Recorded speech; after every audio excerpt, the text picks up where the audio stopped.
Welcome to another Blue Moon Life video.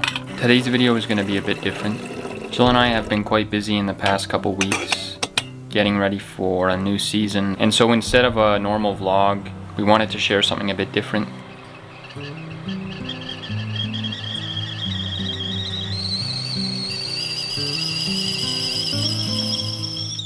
Today we wanted to share some excerpts from an essay written by Ralph Waldo Emerson on the topic of nature. We're sharing this reading because it reminds us of our closeness to nature and to the ocean, especially in the spring when we're dealing with turbulent weather and starting to see all the new youth and new growth of the animals and the plants around us.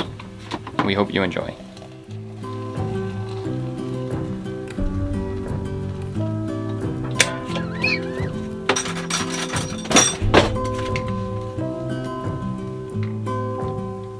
The following content is from Emerson's book, Essays. All works are in the public domain.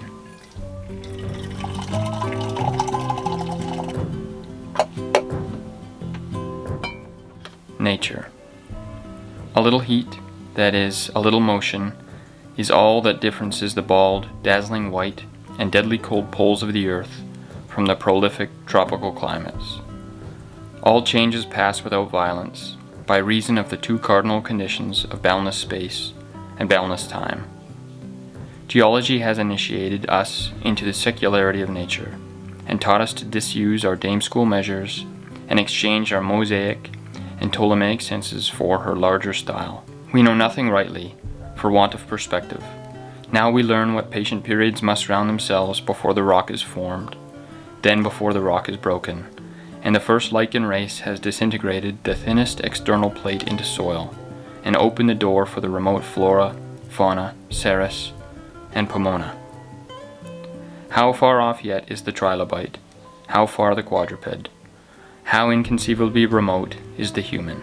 All duly arrive, and then race after race of person. It is a long way from granite to the oyster, farther yet to Plato, and the preaching of the immortality of the soul. Yet all must come, as surely as the first atom has two sides.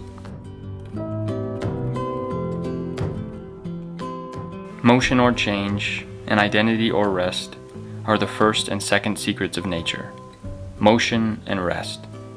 The whole code of her laws may be written on the thumbnail or the signet of a ring. The whirling bubble on the surface of a brook admits us to the secrets of the mechanics of the sky. Every shell on the beach is a key to it. A little water made to rotate in a cup explains the formation of the simpler shells. The addition of matter from year to year arrives at last at the most complex forms. And yet so poor is nature with all her craft that, from the beginning to the end of the universe, she has but one stuff with its two ends, to serve up all her dreamlike variety.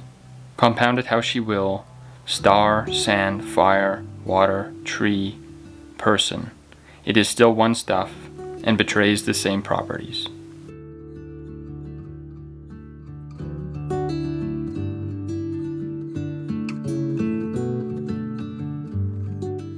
Nature is always consistent, though she feigns to contravene her own laws.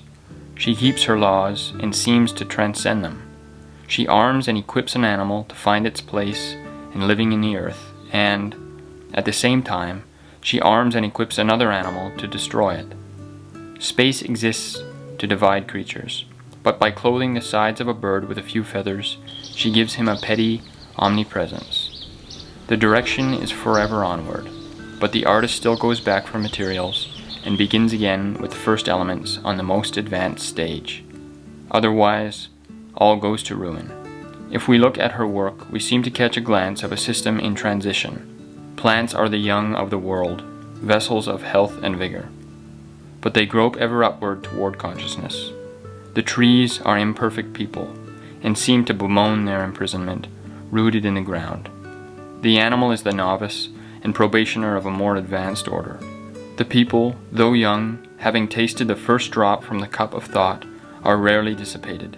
The maples and firms are still uncorrupt, yet no doubt, when they come to consciousness, they too will curse and swear.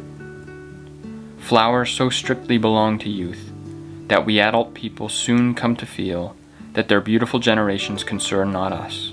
We have had our day, now let the children have theirs. The flowers jilt us, and we are old with our ridiculous tenderness. Things are so strictly related that according to the skill of the eye, from any one object the parts and properties of any other may be predicted. If we had eyes to see it, a bit of stone from the city wall would certify us of the necessity that people must exist as readily as the city. That identity makes us all one, and reduces to nothing great intervals on our customary scale. We talk of deviations from natural life, as if artificial life were not also natural. If we consider how much we are nature's, we need not be superstitious about towns, as if that terrific or benefic force did not find us there also, and fashion cities. Nature, who made the mason, made the house.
We hope you enjoyed this reading from Emerson's essay, Nature.